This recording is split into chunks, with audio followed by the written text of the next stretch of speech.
Welcome back for another episode of the Dope Stroke Podcast Show. Today is a big one. We're going to be basically talking about Mr. 47% himself, who likes to consume most of the podcast, but we're going to talk about all things Mr. Chris Trott, aka Trotty Golf. Otherwise, who I think he might be changing his name a bit like Prince did back in the day. He will now be known as Trott Shop, and we're going to hear all about that today, aren't we, Bubs? Today is the day where we talk all about our good friend Chris Trott, a topic he loves very much. What would you say about that, buddy? I think we can sell this as breaking news. I don't know how he's not managed to say something over the last 4 or 5 months. He's been keeping it in, but I think today is the day where we can finally lift the lid on what he's been. He's been missing in action, hasn't he? As we know that commentary's been saying. So we finally get to hear why he's been MIA. That's right, and I'm looking forward to this episode to really get under the hood of all that fiasco that he's involved in on a day-to-day basis. And with that said, I think for all the listeners here who obviously do listen on a regular basis, Chris Trott, aka the Club Whisperer, while we keep on with all the nicknames that he currently has, a very, very high-profile equipment expert in the world of professional golf, worked with some of the greatest names of all time, certainly of our generation, loads of former world number ones, major champions, everybody in the game that you need to know. This is the guy that knows it, and there's a very special reason why this podcast is happening today, and we'll let Chris Trott take it away from here. Or not. Hello, chat. He's got stage right now, isn't he? You have to. What you have to do. I've watched the greats speak. You have to pause and then allow and then pause. So I've watched it. I've learnt it. Listen, that was very kind of you, wasn't it, lads? Thank you for doing this episode today. And you're right. I don't know how I've kept quiet on all this as well. But what I do want to kick off with before we get going, just for the Dope Stroke Massive and the Passionate, have you guys seen these clips that keep getting cut up? And I'm quite controversial, aren't I? I give us a little bit of a soundbite. Have you noticed that on socials? How do you mean? No. What are you talking about? I don't know this. Listen. Which golf club are you going to be a member at? Smashed the granny out of that one. What was the other one I nailed for it? The drop, the rule. The drop, you got nailed for that one. Yeah, smashed it. What do you mean? Everyone was in total agreement. So absolutely hammered them home. But it's nice to see that you've got some talking points that you want to get onto, and then people seem to have a bit of passion to dive in and talk about it. And obviously, as we're discussing now, that's the plan with what we've gone into with the Trott Shop, which the name will still be staying the same. I'll have Trotty Golf and the Trott Shop. But I think just to sort of tee this up and explain, I think why it's been born from and what it's come from, and obviously you boys have seen it on the backside, but I think it's an achievement for sure. There was a piece of property that was renovated that was a golf club here in Del Mar. Del Mar is effectively Wentworth, Sunningdale of San Diego. San Diego, Carlsbad is very much the mecca for club equipment companies. You've got Titleist, you've got TaylorMade, you've got Callaway, Fujikura here, KBS have offices here. All of the big OEMs are here. Up the road, Cleveland, and then obviously in Arizona, you've got Ping. So everyone hunts around, lives around this area if you're in the game. And that's based on aerospace and having a lot of these engineers here from back in the 70s and 80s. And the way that now golf has become very much like how wind passes over the golf club, how efficient you can move the golf club through the air to then give you a collision time, which is smash factor. So a piece of land became, or an opportunity with a hotel called La Valle Coastal Club, rebranded. Used to be Morgan Run, for those who are local and know it. It's inland from Del Mar Racetrack. Became available, and about, I want to say 15 months ago, I found myself stood on, I want to say, one of the holes on the nines. I don't even know which one. It ran along the perimeter of this property. It was a par 4 or par 5, don't even know, into breeze, and it was dead flat. And I was looking at this thing, and a guy was talking to me, a designer was talking to me about, hey, we might want to put a range here. And there were loads of trees, and the trees gone on to become part of the logo, but there were a lot of trees, and I like trees on driving ranges because it took me to Sawgrass to the Players. I don't know if you boys have you both been to Sawgrass to the Players, or just you, McD? No. Not been there? Okay. No, not been. Okay, well, Sawgrass has these like sleepers, like train sleepers around a green that makes them sit up. And then it has these palm trees that provide natural shade. You can hit both ends. It's just an awesome driving range. Obviously, it gets very hot in the summer. So I was like, okay, this is what it reminds me of. This is what I see. You'd be hitting balls into the prevailing wind, which is great for testing golf clubs. Knowing that Jason Day goes to Palm Desert to test because you're almost in a natural bowl there in Palm Springs, so no breeze can get out. I was like, this could be an awesome place for tour players to test. Then the conversation got rolling, and it was like, well, how would you feel about opening a location here and bringing what you do to the consumer? Not something I'd really thought about doing before, but obviously with YouTube and candidly speaking, where YouTube golf's going, I'm not sure if I wanted to get deep into the space of, hey, I'm going to be playing in this classic and this event. I mean, ultimately, I'm not a bad player, not a bad YouTube player, I guess, but don't really forte in that. And I was sat there thinking, well, much to what you said at the start, McD, having worked with, and the list goes on. I mean, to name a few, I've been sharing some messages recently with a guy. I don't know if you've seen this guy, Bubsy, new account, the_creative_sigma. And he posts a lot of voiceovers. He's an Irish fella, posts a lot of voiceovers over classic sort of moments in time. He's got Woosnam on there, Faldo on there, Langer on there, Els on there, Sandy Lyle. I've worked with them all. And it started to dawn on me, like, when I got on tour, those boys were getting ready for the Champions Tour. I've worked with all of them. And then you go on, Alathabal. Sevi, I had a little bit of connection with, not much. He was sick at the end when I started, unfortunately. But all these icons, I'm like, well, yeah, I work with those guys. As they transition from metal woods into titanium woods, tried to figure that out. The birth of launch monitors, how that helped us, the changing of the golf balls, the evolution of the golf ball. So you start to realize you've got all this information. You start to realize that you're standing there on YouTube talking about, you know, how to hit a fade, how to hit a draw, what you might want to do for golf clubs. And you realize you've got a lot more to offer here. So fast forward back to the academy, the guys there, it's on a water table. So they were talking to me saying, listen, we can't put bricks and mortar down here. What do you think about mobile fitting units? Blah, blah, blah. Not ideal, if I'm being honest. You need a trailer. Yeah, we thought that. We need a tour truck. If only we knew someone who potentially would know a tour truck story. And obviously, McD, I see you smiling, so I'll let you take this over in a minute. But the 2005 24-foot tour truck that used to do the match play in Austin that I've worked on for like 4 or 5 years when I was at that event. So it's been everyone's golf clubs that's in the top match play event. So anyone has used that trailer, used that truck. I've worked on it. Used to do Arnold Palmer occasionally. There's some pictures that are on the website that releases tomorrow. So it'll be today when we release this, the Trott.shop. Those pictures are from Arnold Palmer, me actually working on Rory McIlroy's putter. So that trailer ended up going out of commission for TaylorMade. And I rescued it and I bought that thing and I renovated it. We've got the graphics on it, which was, you know, it's amazing, really. Anyone who's listening to this, and I think Bubsy can add to this and you can, but you do things that I think you get a corporate gig, which I had the best corporate gig in the world. I'm not going to lie. Like, I loved working on tour for TaylorMade, so I did it for a long time. And you do get pigeonholed into, well, that's him. He's the tour guy. He gets on airplanes. He travels. He works with the best players in the world. He can handle that. That's what he does. And I think that anyone listening to this who's maybe younger in their career, and this has been a massive, gigantic effort from a lot of us. Daryl's helped massively. We've got another couple of guys behind the scene who've helped, and the people behind Levaille Coastal Club have helped. This has been big, a lot, and I wouldn't say take it on lightly. And just before we got on this podcast, Daryl says to me, you're looking a little bit worn out. I am feeling very much worn out with this, but we're nearly there. And I think anyone listening to this who wants a career in golf or anything, just because it will happen, you get pigeonholed into this is what you are. I think you have to move the cheese, don't you? Which is obviously a very simple psychology book of who moved my cheese, but you need to not be the mouse going back to where the cheese is from, because the cheese ain't always going to be there. You got to move the cheese, you got to pivot, and you got to push. And I think it's been a good example to those around me, a good example to my kiddies. I absolutely don't have all the answers, by the way, and still very much working them out. California sales tax, California sellers permits, inventory that I'm going to need for this trailer.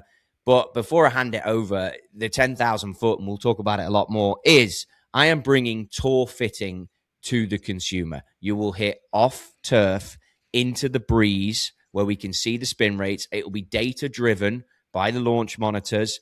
And I think one of the huge differences and one of the things that I really dislike about some of the leading fitting centers I've been to is that the last place you see before you go to hit balls is a room full of golf shafts and full of heads.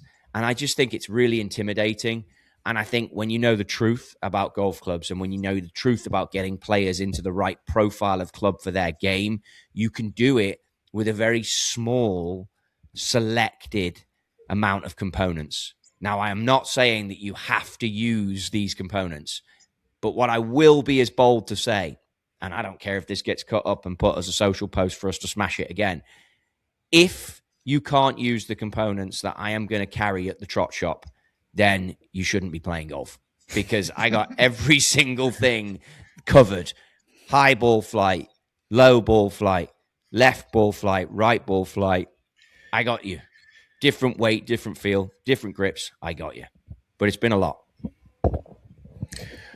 I mean, what's good from my point of view, and I've been excited for you. You know, I've obviously heard about this kind of right back at the start, and I've kind of loosely followed the journey. But I guess coaching's the same as fitting, that you almost start a fitting career or a coaching career with your, as you would call them, happy hamburgers, you know, your handicap golfers in a fitting centre, and you sort of work your way up the ladder, and you go through, in your case, to, you know, the European tour, then you went to work in Asia, then you work on the PGA tour, and you've almost worked your way up. And I guess a lot of people would see working with the best players in the world as the top of the ladder. Whereas I guess what you've done, which is really exciting, is you've worked your way up, learn all the things that you can learn, and then almost gone back down and said, well, I'm going to reapply that to the amateur game. So anybody can get that service. And I think with coaching and fitting to an extent, you almost don't get that. People work up the ladder and almost see the tour as the pinnacle. Whereas you've kind of gone, well, that's not the pinnacle. There's more on that. I can do more. I can bring it to the masses, really. Not the masses, but you know what I mean? So I think it's really exciting that there's a person sat here who's clearly got a huge reputation in the fitting world, potentially one of the best fitters, probably one of the most known fitters, who's now saying, come and see me. I can give you, the amateur golfer, the same experience that a Rory McIlroy has had, a Scotty Scheffler has had, a Tommy Fleetwood has had, a Sergio Garcia has had. And I think that's really, really exciting, because you don't tend to get that in coaching or fitting. Do you know, mate, it's a couple of things on that. So my son plays a lot of football, soccer for the Americans, and loves it. Young, loves it. But you end up following the odd thing online, and it talks about coaches and how the youth sports, there's such a lot written about youth soccer in America, and how the best coaches are reserved for the stronger players. Now, fortunately, he's a great player, so he's a great coach. But it would appear that football is a little backwards over here, and it's the same. Think about it. Your kid, think about when we were young, we would get the juniors. We would be given the juniors to teach. The peewees. They used to go and do peewees. It was like, what are we doing here? So I think there is an element of that. I think it was born a bit from frustration over the last few years. And I don't want to knock fitting centers, because there's some amazing businesses out there. But I do feel that golf shafts is a real misunderstood area. The build is misunderstood. So the more as I build this process in my mind, and Bo Hostler, the tour player, was messaging me last week about this. He couldn't believe the price. He's like, I know, honestly, folks, we've gone back and forth on the price before. Have we? Like back and forth? Crazy. Just once, is it? Back and then forth? Or have we gone back and forth, back and forth, back and forth? but mate, how do you know where to position this stuff? You don't know, because it's never been done before like this. Not with the power of social media and the reach. But the bottom line is, he comes back to me and he says, he's sort of going through it on a text message with me. He's like, so let me understand this. You're going to do this, this, and this, and this, and this. Yeah. So that's exactly what a tour pro would get. Yes. Unbelievable. Like, blown away. And Bo's got an answer for most things. And he was like, that's amazing that you're offering that. So I think the way this is going to work, look, normally you do your fitting, and the way that anyone who's had it would understand, you might do, it's changed a lot. A static measurement was key when we started in a commercial fitting center. You'd use the ping static measurement. I'm still going to potentially do that. Then I'm potentially going to go through a lie board experience, which people will have done. It's old school. But then I'm going to get on the turf, and then I'm the grass, and then I'm going to see the ball go, see the divots, look at someone's data. Then what I'm going to do is the transaction's going to happen early. So you're going to buy the clubs you're going to leave with early. We're going to assemble them there and then on the trailer, and then we're going to work on your actual set that's been assembled. So the majority of your fitting will be watching your set being assembled and then hitting the set you've just had assembled. That's the game plan here. Start with the woods and then move quickly into the irons, and the builder will be building that as we go, and then wrap up probably with the wedges and looking at the different bounce options, turf conditions, talking a lot about technique. So bringing some teaching into the fitting as well. I think that is important. And early on, establishing grip preferences so that we can build these things to the right swing weight with the grips that you're going to leave with, which is why, we've had the conversations, or having them now, with Jumbo Max, because that's a huge part, certainly the American industry. Baseball's such a driver here. Guys come from baseball to play golf. They like larger grips. People generally in America are bigger, to be fair, bigger hands, taller people. They don't necessarily, if you go bigger, well, then you need a grip that can work with the balance point. So all these things are going to get these guys dialed so that they can have clubs that they know have been built to a level that would work on the PGA Tour, the European Tour, or the Asian Tour, or the Korean Tour, or the Australian Tour, or the Japan Tour, or the Sunshine Tour, or the Challenge Tour, or the Web.com Tour, or the Champions Tour. I mean, the only one I've been there, didn't fit a club there, but Live. I mean, stick that in as well if you want, because I've been and sat and had dinner at a few of them, just never fit a golf club.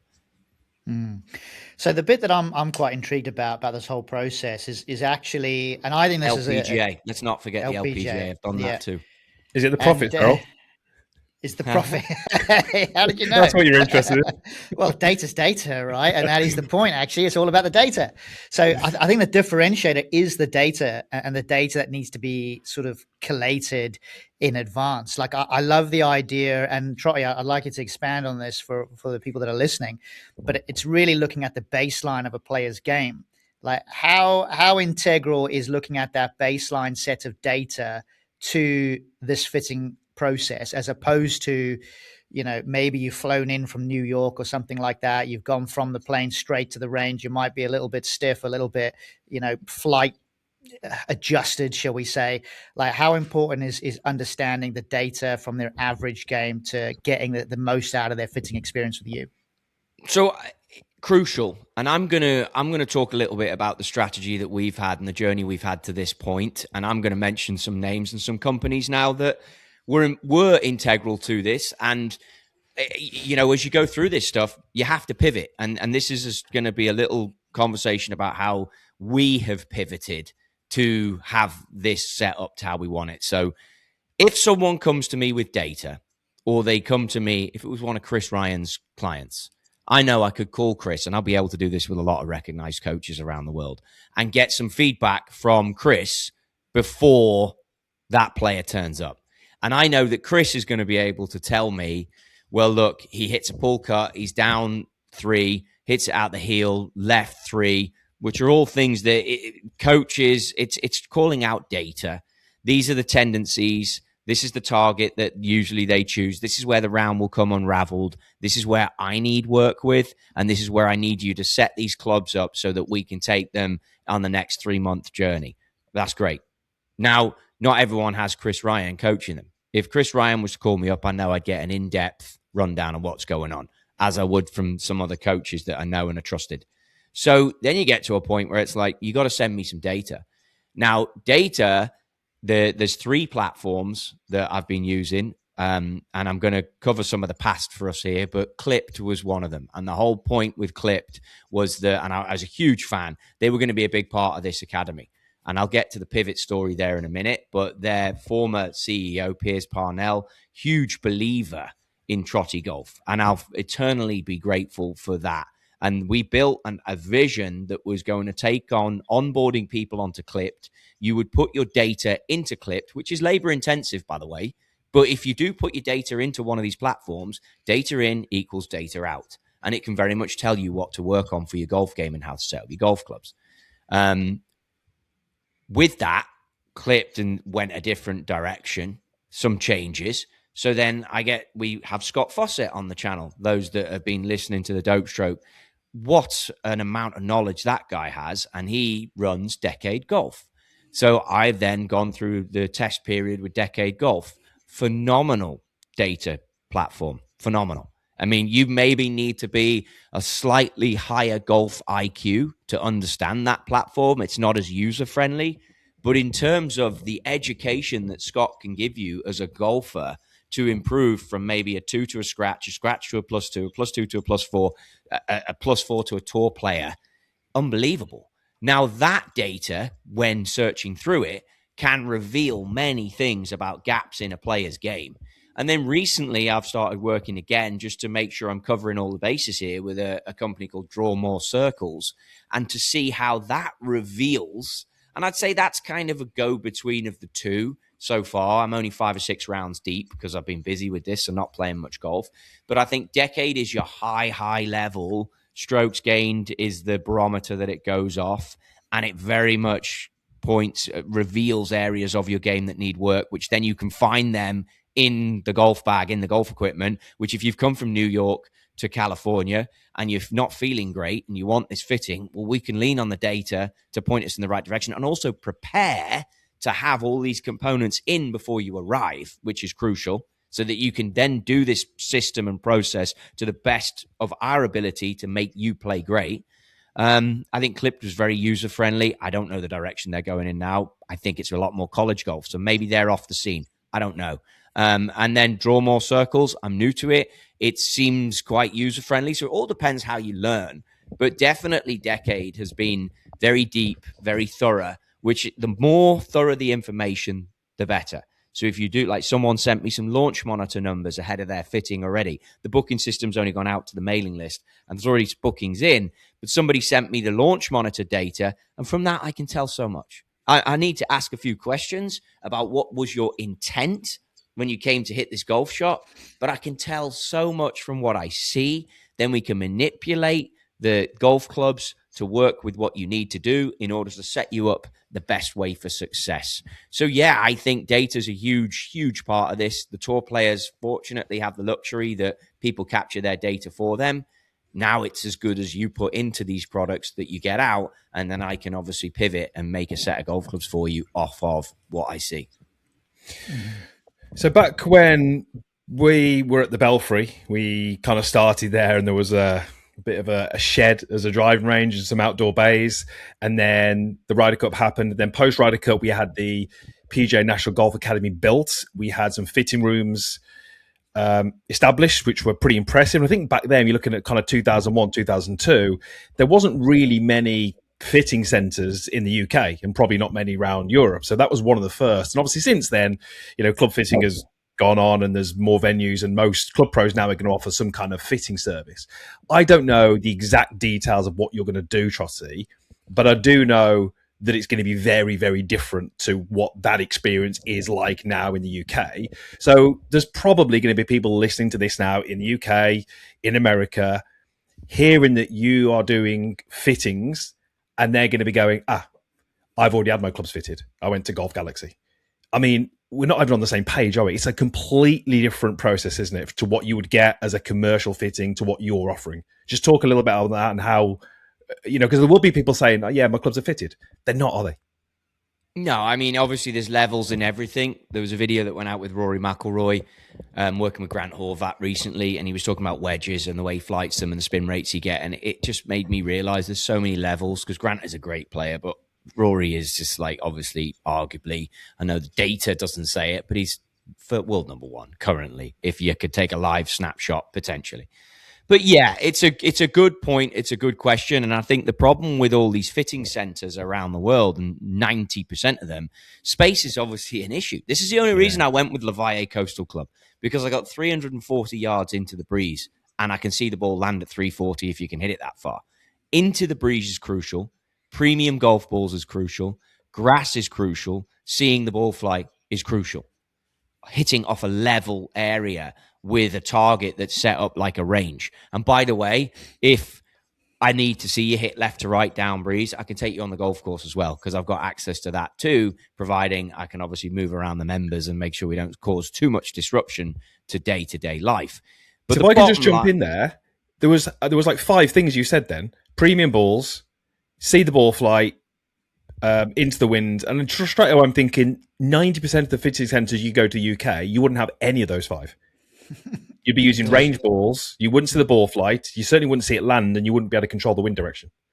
Yeah. I don't know if I told you boys my first ever tour event. I think it was Houghton. Is Houghton the one in Johannesburg, Dazzler? Yes. Yeah. Yeah. And the range is uphill. And I went on the range. It was 2004, just before Trackman, January.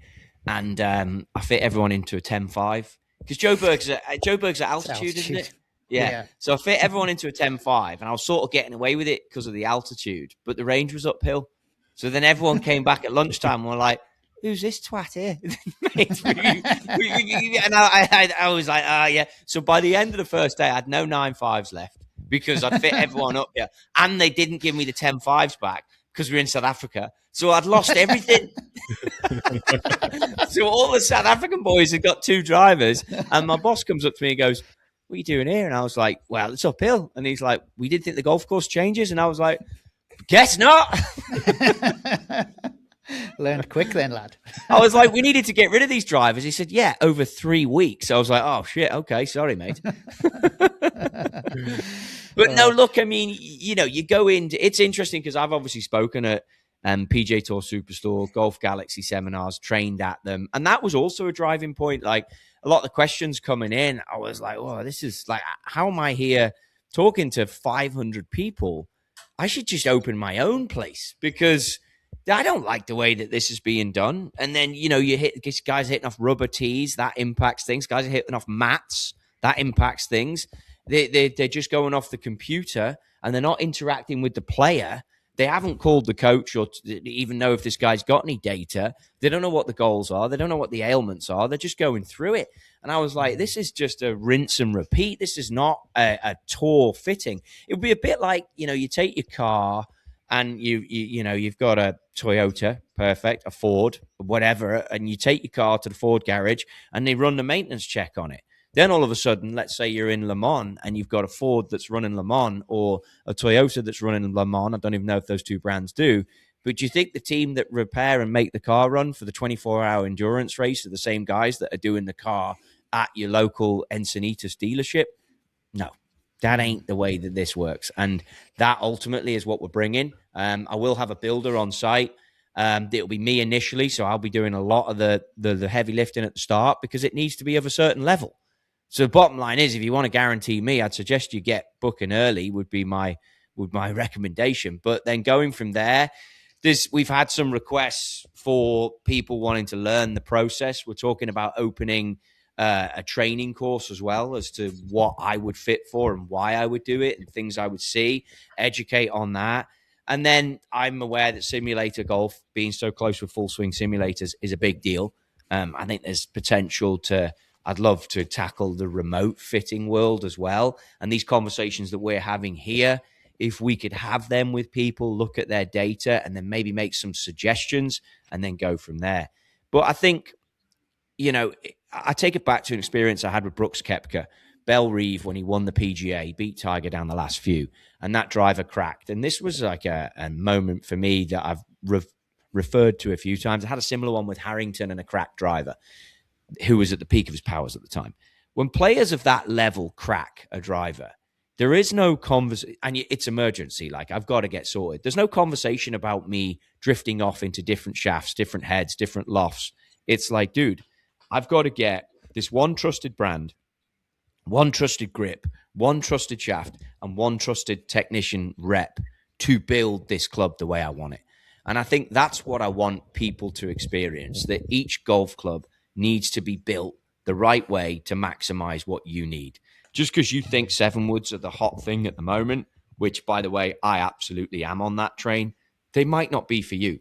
So let's go through truly what that process looks like and how we get it nailed on.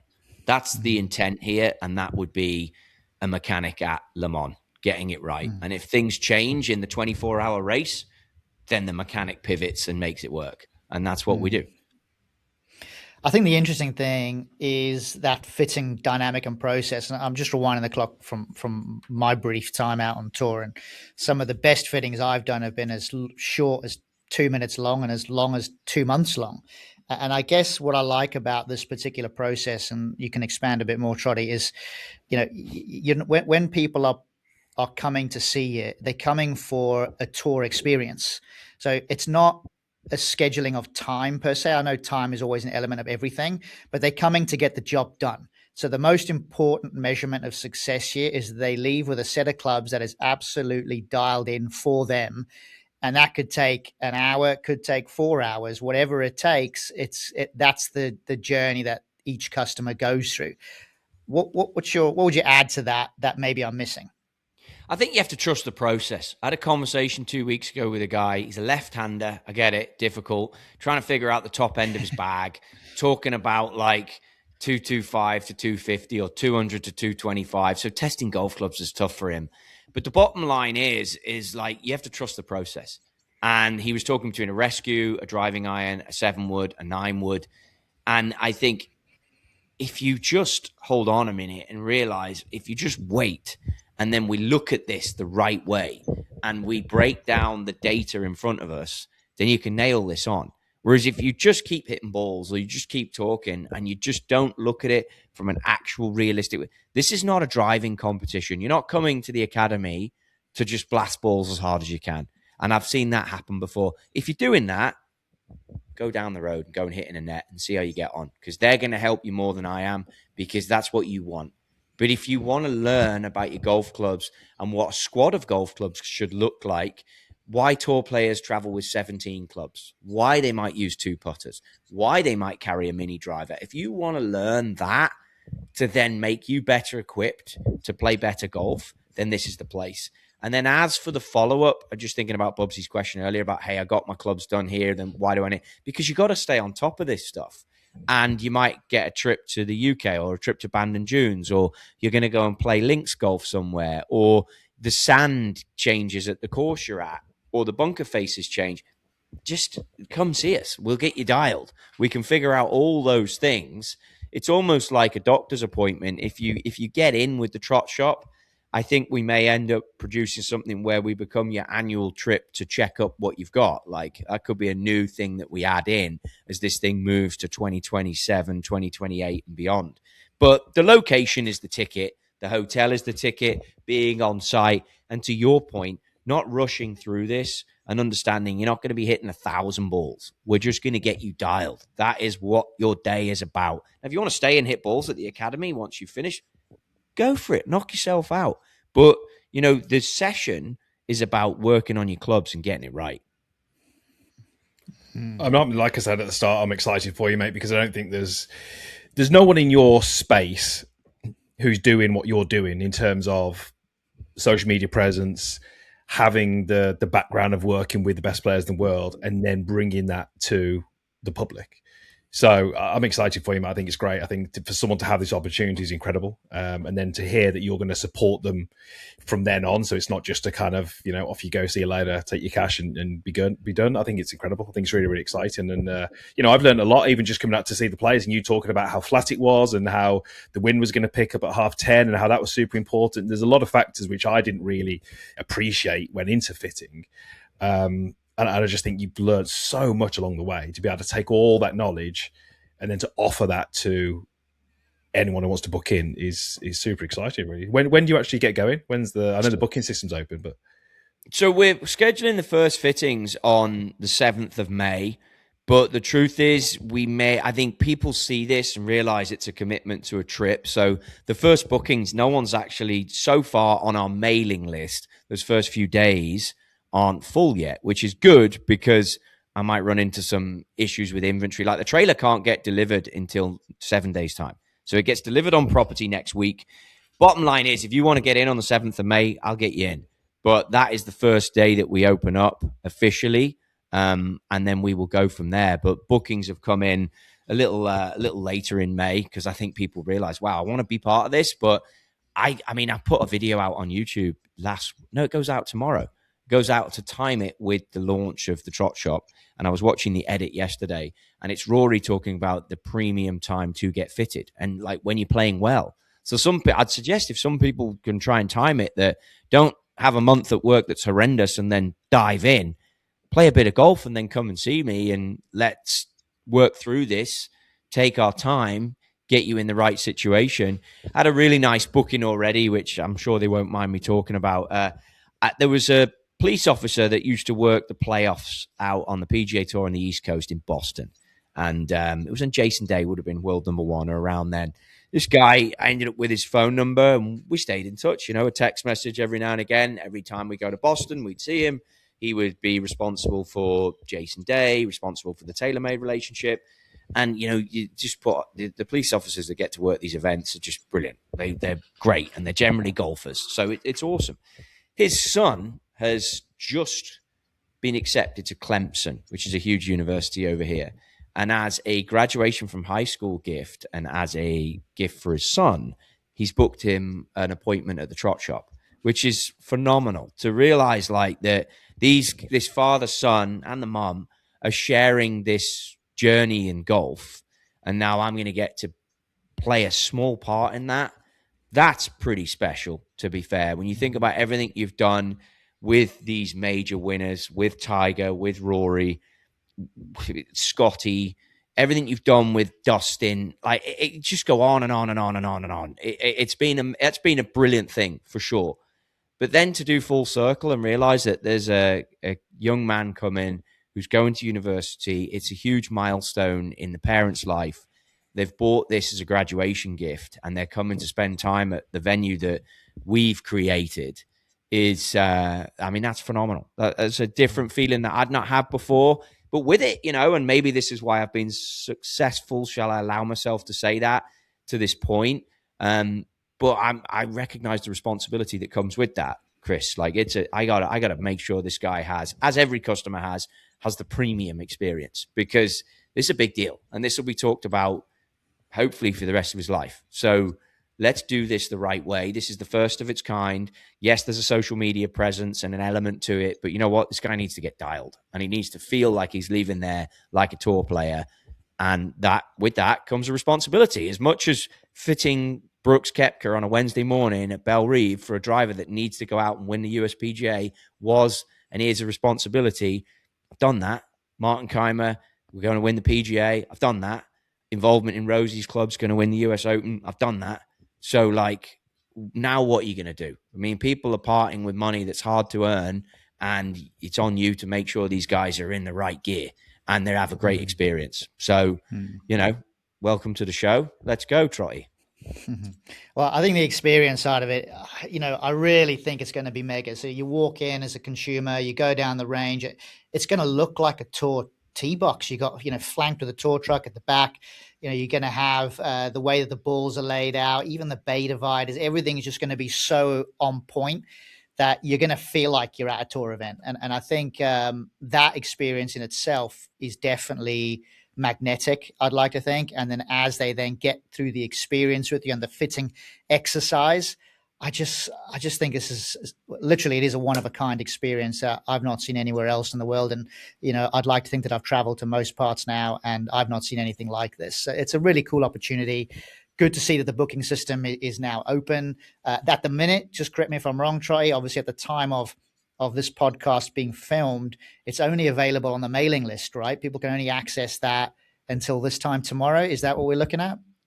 Totally. I mean, we talked again about this, and you create a mailing list thinking, God, well, it's good to have data. We've always talked about that. Mm-hmm. So now we've got a mailing list for Trotty Golf, which it's gone out to that too. But we actually had a Trott Shop mailing list, and we had a few guys sign up for that. I've been talking about that a lot only these last 4 weeks, and they're going to be, those people are going to get access to exclusive swag. I mean, something that we've decided to do, and I'm very passionate about this. There are companies that have supported me when I was on tour. Those companies came forward and supported me when I started Trotty Golf.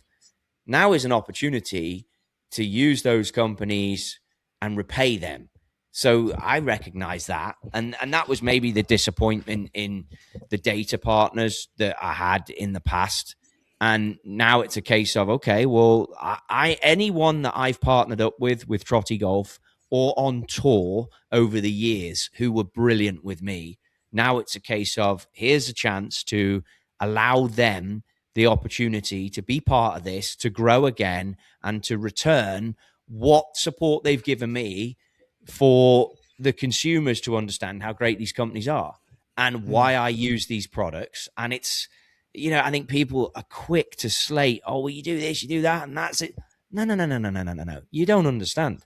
The relationships I've had with these companies are from my whole career.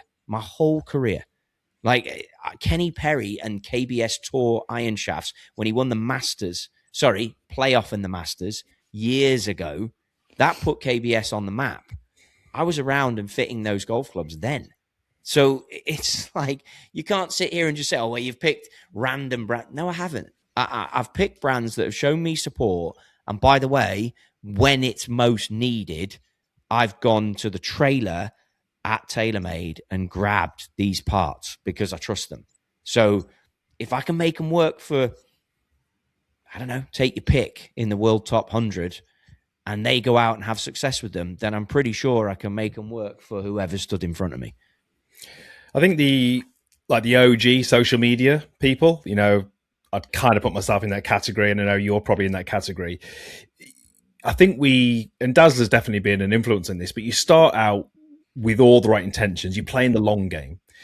And then in more recent years, people can see the success that you might have. They can see the potential partnerships you have, and they get into social media for the wrong reasons. And then they get proposed to use a product and they take it. And they get proposed to use a training aid and they take it. And it's not always as genuine as it could be. Whereas I know the conversations I've had with Daryl about the people that I work with, and I know you're the same, we will knock people back if it doesn't align with what we coach, what we fit, and what we believe. So the products and the brands that I work with are genuinely hand on heart products that I would use, and they're companies and brands that I would work with for the next 10 years. And I know you're the same. And I do think, unfortunately, in the last 5, 6, 7 years, when people have come into this space, you can see people who promote and endorse a product, and then 3 weeks later, they're endorsing another product, and then another product, and another product. And it can feel like, when you see people like myself and you partnered with brands, it can sometimes feel like that's what's happening, but it's not. The reality is, we play the long game. We work with brands that we truly, truly believe in. And obviously, you mentioned KBS there, and obviously, TaylorMade for myself and other brands. So I just think that the new wave of social media kind of hasn't reflected the OG people right back at the start. The other thing is, just to add to that, is you get to know the engineers. If you're any good at what you do, you get to know the R&D team, you get to know the marketing team, you get to know the sales guys, and you try to understand truly what drives this company. And then if you're fortunate enough, you get to have dinner with like the CFO, the CEO, the CMO, and you really then understand, like, well, what concerns this company, and what can I do to have a small role to maybe help in this. And I think for me, and I think for you two as well, but I know Daryl branches out into other things now, which is phenomenal. But we're golf guys at the end of the day. I since the moment I picked up a golf club, I've fallen in love with this game. And trust me, it's beaten me up. I've tried to walk away from it once or twice. It doesn't allow you to do it. If you feel the way I feel about this game, you can't. You have to do what I'm doing. It's just my duty for the history on tour. This is what I need. This is where I need to be. And this has been getting this Trott shop open has been hard. It's been hard for me. It's not my deal. This again, people say they want to say this is what you do and this is who you are. And I understand that. And I get it. And every company loves it when someone falls in line and they're like, oh, well, I run R&D. Brilliant. I'm the guy who reports to him in R&D. Brilliant. I'm the guy responsible for this section in R&D. Brilliant. And I think where it got interesting for me personally on my journey is I started dancing around lots of different categories. I never planned to have a social media following. It just happened. I never planned to open my own academy. It just happened. I was quite happy fitting golf clubs on the tour. I think it became a little too much when life changes in personal circumstances. Maybe you don't want to be on the road all the time, and you start to see things that you can do for other people, and you start to realize, like, I can't, I'm wasting what I've learned if I don't share this with other people. And that's where I got to. Yeah, I think it is interesting. Going back to your point slightly, Bubs, well, I'm looking at the way Trott Shop is formed now, and you've got Trotty Golf, which is very much a marketing vehicle with what he's been able to build out through social media and online. And then Trott Shop is a great sales vehicle, right? So it's an unusual spot to be in, where there's a marketing element and a sales element at the same time, all connected to the same person. So that's quite unusual in itself. But to your point, Bubs, about the different partnerships and how that works, like we bat away probably 70-80% of the conversations that come our way for both of you guys, because it has to align with what your brand stands for. It has to align with what you guys believe in, no question. And linking back into the tour side, which is where I know where I know Trotty has sort of made these decisions about who he's going to have in terms of working with suppliers, etc., and all the components through the Trot Shop. When we used to do contracts with tour players, we wouldn't even entertain a contract unless they played a tailor-made driver for 2 or 3 weeks. Like, we need to know, are you actually vested in the brand? And if you're vested, then we'll have a conversation. And I think what the lesson that I've seen, and I'm certain Trotty will be able to expand on this even further, is when you're around tour players, you can't bluff a tour player. Like, they'll tell you if something's good or something's not good. They'll tell you if you've done a good job or a bad job. Like, they're pretty frank in that sense. And I think what that means is that you build a trust mechanism with the brands that you work with and the people that have the knowledge on tour. And I think when it comes to the different people that Trotty wants to work with, from my perspective, looking at it from the position that I sit in, they're all brands that Trotty believes in. They're all brands that is trusted and validated on the tour. And they are people, more than brands, that Trotty knows personally. And I think there's quite a lot to be said for that you can't get anywhere else. I know that if I went for a fitting somewhere in the UK or South Africa or Spain, in parts of America, they haven't got these iconic names on speed dial like Trotty does. So if Trotty does see something that comes to the surface with a new product, he can go direct to source and ask that question. Not many people have that ability or profile in the game to be able to do that, which again is another key differentiator for where Trott Shop is at the moment and where Trott Shop's going to be. Like, where we are right now is one location in a beautiful spot in California. Who's to say that's not going to be 10 locations nationwide imminently? That's probably my area of the gig, is to work out how to do that. But no question, I think Trotty would only partner with the brands that he believes in the same way that you do too, Bubs. Need to find 10 Trott trucks from somewhere. Who knows? Yeah. I think we've had this conversation though, mate. Yeah. And I think that the thing that we need to, there are certain things, we can obviously put a building, like that's okay. But you need to be able to hit into the prevailing wind off grass. You really, really do. And things will evolve. We, like I touched on, we're trying to work on conversations around data and what can data show you to allow you to fit golf clubs. And I think that will improve. I do think there'll always be room for the in-person experience, because the hard part comes, I worked a bit with Skillist. Those guys are great. And I worked with their executive team to try and do remote fittings. A lot of them are based in Australia. And my concern with it wasn't the reading of the data. Like, they'd send me the data, we'd back and forth on a few direct messages through the Skillist app. Brilliant. But how do I need this guy to go out and test, say, a 22-degree hybrid club, and it needs to be tipped half an inch. It needs to be 80S. It needs to have 2 tapes on it with a lambkin at D3. I don't have control over that.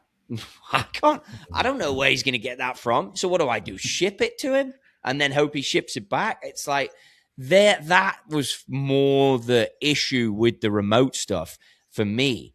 So then we took it one step further and we're like, well, if we can get your remote data, then maybe we build the golf clubs at the Trott Shop and go from there. But your remote data only works if there is an outcome on the golf shot. Like, because if you hit 5 balls into a screen and there's no outcome, do you really care where those 5 golf balls go? No. I mean, we saw it at the PGA show this year. As soon as we hit shots in that skill money game, the influencer game they had us playing, all of a sudden the shot had a meaning, and therefore you weren't any longer just hitting it into a screen. You had an intent. So you have to create an online combine that has an intent, that then you can take the data after you've got the intent. Were you successful? Were you not? Yes or no?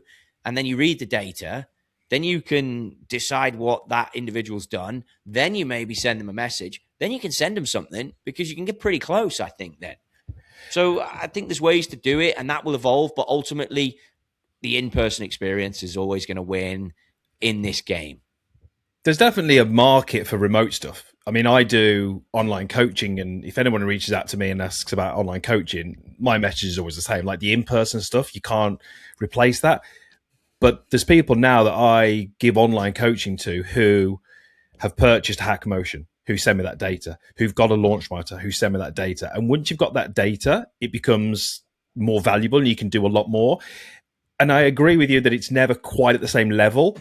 But some of these people that I work with, they're in places in the world where they can't get to a coach.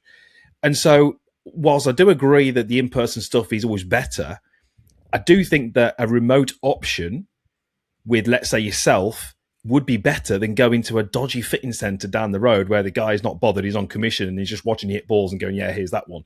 So I do think that there's a market, because there's going to be people who want your expertise who just physically cannot get to, San Diego, or even if you've got 10 locations, they can't get to Dubai or LA or whatever it may be. So, I do think it's same with coaching. There's people out there who just cannot within an hour and a half get to a coach who they trust. And then the remote stuff is good if it's done right with data. But like I say, the more information I get, the better. So I do think there's a market there. Yeah. And we'll see. I mean, we're going to have proof of concept here in the next couple of years. We'll see how this looks, see what we want to do. And maybe we won't want to do that. I mean, again, you just got to be open to pivot, I think. But it's exciting times. I'm looking forward to it. It probably hasn't been a long time coming, but it feels like it's been a career coming.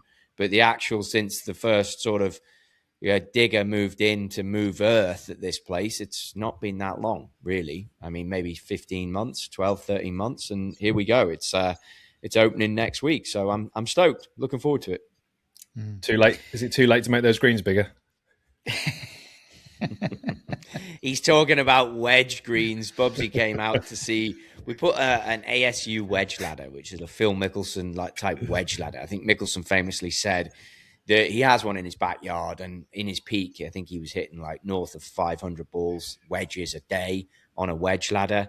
So ideally, as you come to train, and we'll get good players there, you want a wedge ladder where they can work, and it's right on the perimeter of the property. The neighbor is Bill Gates' wife's fields, so there's nothing getting built there. So you got this interbreeze off the right wedge ladder that, I mean, the target's a wedge target. So we could lose you for a while there, couldn't we, mate? Yeah, I'll be there a while trying to hit that first one.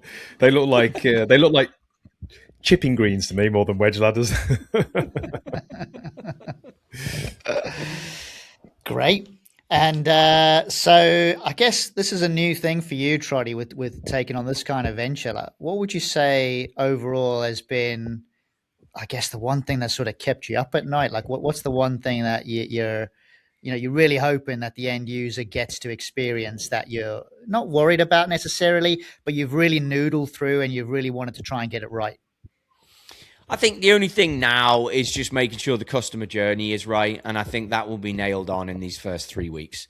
In terms of fitting golf clubs, like I've said to the people that we've partnered up with to do this, I have no concerns. I've been fitting golf clubs for 20 years. If I can't fit you into a set of golf clubs with the products I've got on hand, then you shouldn't be playing golf, or I shouldn't be doing this. And I'm not worried about me. So that once it's open and the people are coming, no worries at all. But it's the whole stuff when you start a new business, how do we figure out the finances? How do we figure out the contracts? Things like this. Just you find yourself on calls. I was funny one last week, and you were with a bunch of business people, and one of the guys says, one of the lead guys, like, I love it in these conversations how you just glaze over. And I just said to him, mate, I've drawn 4 boxes on this flipping piece of paper, and I've written that we need a waiver twice. I said, I just, as soon as we get open with a waiver, then I'm good to go. You know what I mean? Like, I don't know what to tell you. I'm trying. It's like, I just need it open. So, yeah, I think they're the things that have kept me up at night. Just the things that, but what you have to do, and that's amazing too, is you bring people in that you've met along the journey. And for me, I've brought in friends who I trust, and I know that they've got my interest at heart. And I think when they're not really colleagues because, like I say, they're friends, and I know that they're not going to see me do wrong here. And the boys have been amazing, and then also, while we wrap this, like the extended Rocket Yard team has been fantastic. I know Lloyd's in the back this week. We got Lloyd helping out with the podcast, but he's been a gem. And all the Rocket Yard guys back there that have helped graphically create the website, everything like just things that you do not have a clue on. And then a buddy of mine, Alex Wood, has helped with the Bay Dividers. He's got like a sheet metal company. So we're doing some cool stuff that looks very industrial. He's kind of new in the golf scene. It's not even part of his business. Like I say, sheet metal. He doesn't do golf stuff. And I called him, was like, I'm looking for these, and he's made some sick Bay Dividers. He's going to make the bag stands, and you just realize like people want to see you succeed. That's been cool, and you get to work with locals or people that you've been partnered with for a long time that you trust. So I think in terms of keeping you up at night, though, it's just making sure that those first few fittings, in terms of the transactions, the inventory, everything like that is seamless. We can see the peak for opening, but I need oxygen tanks and a flipping Sherpa to help me get there. Like, we're not quite there yet. I think you'll be good, mate. I think I'll throw it back to you, boys, if there's anything you want to finish on that in terms of like a website where people can go. I know it's not open yet, but we probably need to just mention Fitzy, don't we? Because that was a good win. I think it was a 4-iron he hit in the playoff. Like, that was a goal shot. And he's in some form, isn't he? Yeah, and I just felt a little bit bad for him because he was taking a bit of heat off the fans, which I'm not a big fan of, really. He kind of did say it didn't cross the line. He said it didn't really go into his kind of pre-shot routine or his backswing, but from all accounts, he was getting some heat off the crowd. And he's won there before, and he's been holidaying there for like since 2006, I think, with his parents. He's got a freaking lighthouse as a head cover, so he loves that place.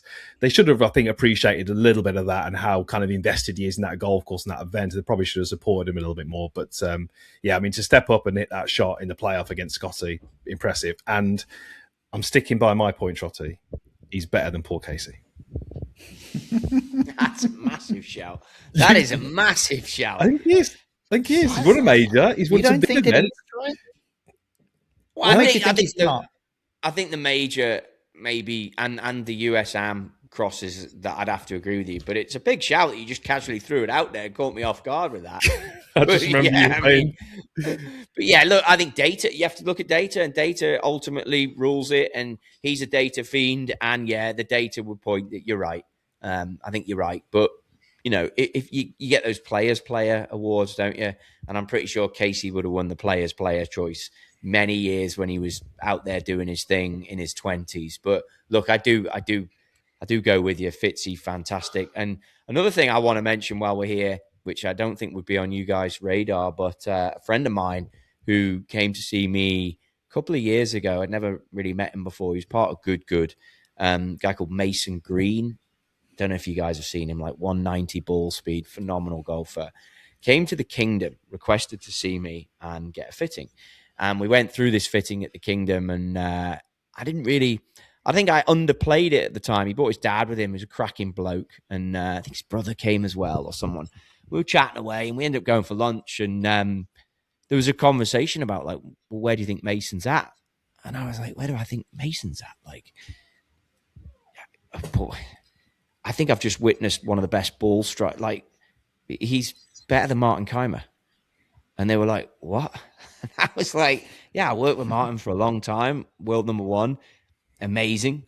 I said, but in terms of ball striking, I said, he's better than Martin Keimer.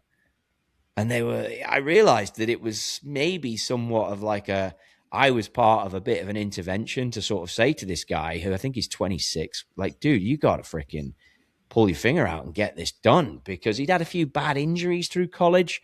But I mean, this guy's just a beast. Like, looks a bit like Keimer, bit taller maybe, nukes it, launches it quite low, but amazing player.